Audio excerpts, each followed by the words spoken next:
What's up guys, welcome to Munchkins Gaming, where we take your gaming to the next level. This is Munchkins logging in to bring you another Exos Heroes video.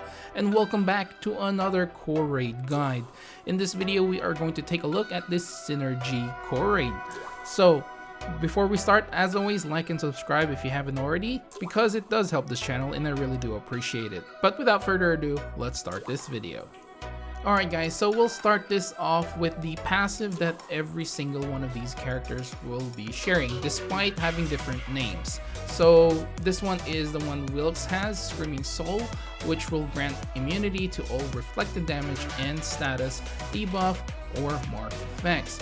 This also have the Dimensional Barrier, which we know from previously. This grants a barrier equal to 2% of your maximum own health for one round at the beginning of the round, plus 2% every round. However, this does get reset every time you break them. The next one is Guardian's Oath, which basically increases their attack and defense by 50% at the beginning of the round, and this will stack per round. This will again be removed upon breaking. And finally, Spotlight, which basically grants 4 buffs at the beginning of the round, which increases their attacks by 50%. So despite having different names for each one of these characters, they will all have the same passives. Alright guys, now let's take a look at the actual skills that they have individually. For FC Wilkes, her first ability is going to be Thunder Noise, which will require her 2 mana, which will basically just increase all the allies' attack by 18% of her own attack for 7 turns. Her second skill is Mic Check. It's basically going to deal 150% damage to all enemies and will have the damage over time effect of 100% damage for 2 turns. Now as for FC Monica, her first skill is On the Stage, which will require 2 mana as well. This will deal 150% damage to one target and will have the dot effect of 100% damage over time for 3 turns. And her skill 2 is Crowd Surfing, which will deal 300% piercing damage to one target. And finally, FC Gennady gets Stage Dominance for her first skill. This will deal 150% damage to all enemies and will have the dot effects for 50% damage every turn for 2 turns. And her skill 2 is Last Encore, or Encore? Encore, I think. This will deal 200% damage to all targets and basically will have the dot effect, dealing 50% damage over time for 4 turns. Okay, now let's take a look at some tips, and honestly not a lot has changed since the previous raid core. Honestly, I feel like I really wish they would change it up as well, but hey, you know, this just makes my life easier in terms of editing a video. So the first one is to bring Dragon Blood. No question asked, Wrath is still really good at taking off armor cores, especially if they do get attacked, and especially the specialty of this raid core is back to the dot effects. If you guys remember from the Dragon Blood raid core, which was the first Guardian raid core, a lot of them had a lot of dots, and basically that really worked against them, especially if you have some Dragon Blood characters yourself.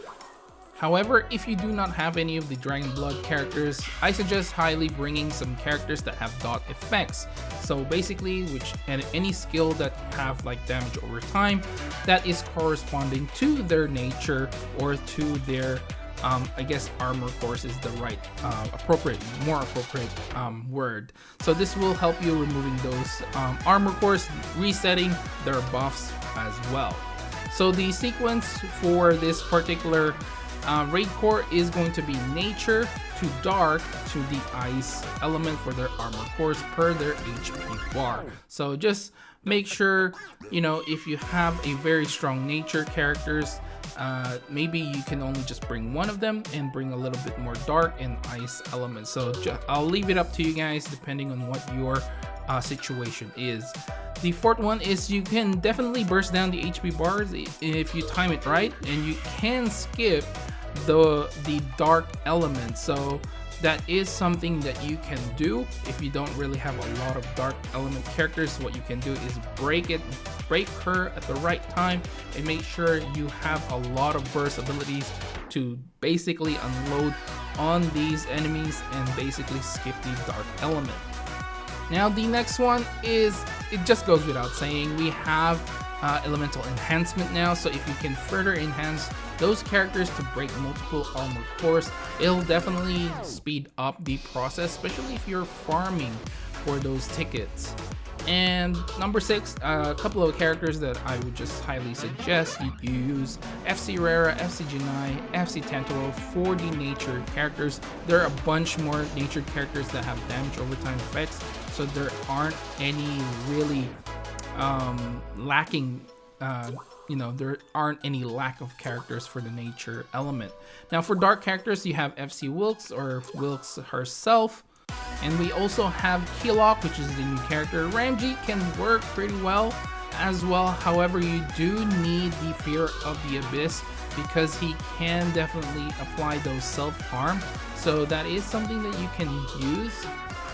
And another character that I didn't put here because I ran out of space is Baelish. I mean, Baelish or FC Baelish actually will work very well as well. FC Baelish has Dragon Blood and can apply Wrath or counter with Wrath, and therefore making the process a lot quicker. Finally, the ice elements, I have FC Anastasia, Bathory, and even Valentina here as well because, I mean, hey, it's definitely gonna help with the damage over time. But there is a catch for for Valentina as well, and that is you still need Fear of the Abyss as well. So a lot of the Fear of the Abyss characters is definitely gonna be very helpful in this particular raid core. But again, there are other characters that you can definitely use that I haven't listed here. Alright guys, so we're finally at the end of this video, and I'll just give you guys my final thoughts while you watch the video of my first try on FC Gennady in this core raid.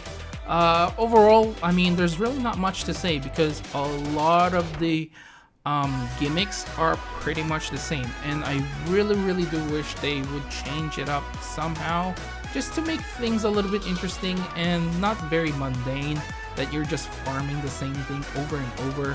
The rewards are the same as well. As far as I'm aware, I saw FC Gale again. I mean, come on, that needs to change. They really need to do something to spice things up when it comes to events because they are very boring and just really repetitive. It's because you have to have your game on while you run through the entire of your levy stones on farming the tickets. So I really do wish they would change things up this time around, but basically they just went back to the first Guardian. And while I thought that the Awakening one was a little bit more interesting because they didn't have dots, and what they did was they kept resetting their their turn every time they attack, as long as they use the skill. So that was, I think that was a little bit more interesting than this one, which I guess they're trying to make it so like this is what the synergy group are. Basically they are damage over time effects characters they're characters who specialize on the damage over time effects. So but you know that, I mean, Dragon Blood already counters this very hard.